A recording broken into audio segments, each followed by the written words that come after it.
Okay, in this short video, I want to show you how to change the speed control of the PowerFlex 525 on the TII Education Systems Model ACD 525 VFD trainer.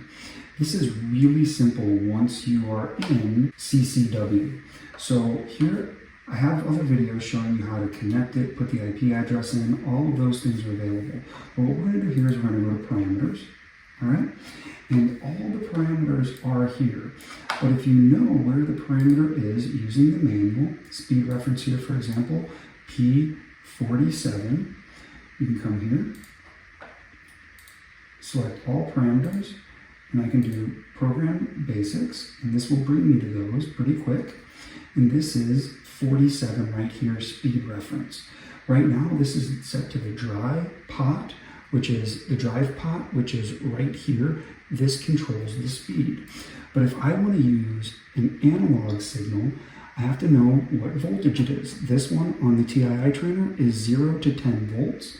So I will come down here, hit enter, and you will see it changes the internal value to 5.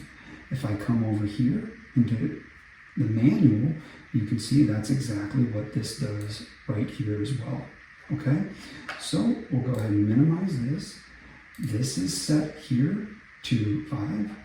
We're going to change. All right, so now I can come here and I'm going to download this to the machine.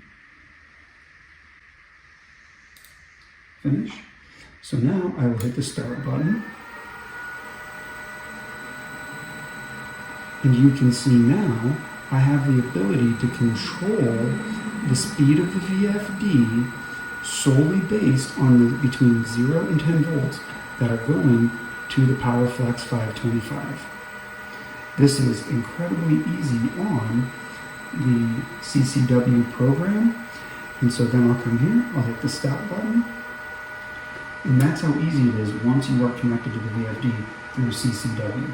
As always, I hope you enjoyed the video, and if you did, please hit the like and subscribe button.